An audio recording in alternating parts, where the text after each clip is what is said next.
ल गाइज अहिले चाहिँ हामी होइन घरबाट खोटाङ आएको छु म रावाबेसी गाउँपालिका वडा नम्बर 5 स्थित दुबेखोल रेग्मी गाउँमा आएको छु। लोकलमा थिएँ म।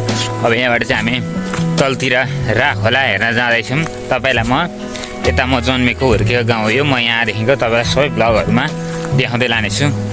अगाडि उहाँ पर भान्जी साइली भान्जी र भतिजा छन्। दुईजनासँग यात्रा अघि बढ्दैछ है त गाइज।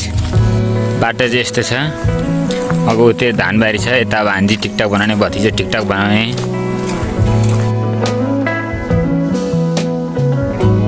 यो चाहिँ साइली भान्जी अर्को चाहिँ भतिजो। हामी हिँड्दैछौँ राखा झुलुङ्गे पुलतिर सबैतिर। त्यहाँ आफैको भ्लग बनाउने त्यहाँको पनि अनि त्यस पछाडि फोटोसोटो खिच्ने टिकटक सिकटक बनाउने गाइज। यसरी गाडीहरू आइरहेको छ गाइज। पछि म जहाँ पनि यस्तै गाडीमा जाने हो। यो ठाउँ चाहिँ कुलो बनाइएको छ खेतबारीमा लाउनको लागि। यसरी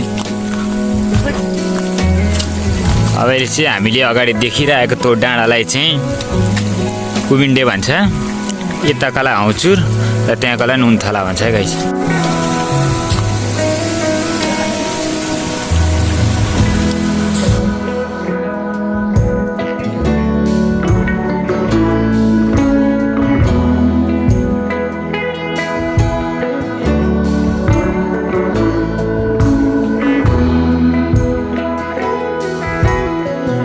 यात्रा क्रममा चाहिँ हामी अब झुलुङ्गे पुल आइपुग्न आँटेछौँ। यहाँ चाहिँ निकै अलि बाक्लै बस्ती जस्तो देखिएको छ।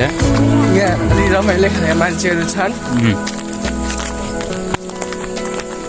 केराघारी नै केराघारीको बिचबाट बाटो छ। यो बाटो चाहिँ सिधा गयो भने पक्की पुल भेट्छ। सुरुमा हामी झुलुङ्गे पुल जान्छौँ, त्यस पछाडि मात्रै हामी पक्की पुल जाने। माथि बाँसच्याङहरू छ।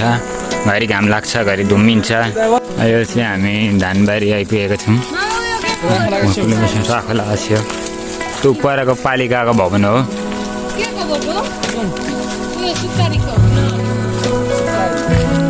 यो सुपारीको बोट हो। मेवा पनि छ। यता केराको बोट, यता बस्तीहरू छ।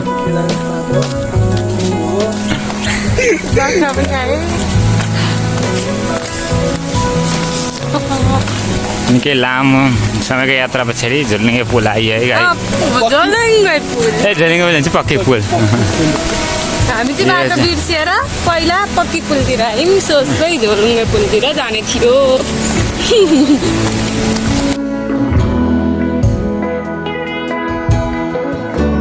अहिले चाहिँ हामी रावा खोलाको पक्की पुलमा आएको छौँ, मोटरेबल पुल। यहाँ भतिजो र भान्जी टिकटक बनाउँदै फोटो खिच्दै हुन्छ। यो चाहिँ रावा खोला।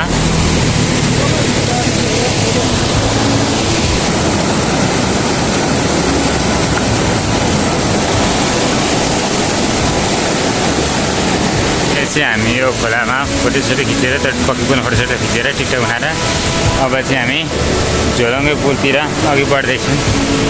अब यस्तो घारीबाट माथि जानुपर्छ अरे। यस्तो बाटोबाट पुलतिर जाने हामी। अब चाहिँ झुलुङ्गे पुल नाटो देखियो नजिकै।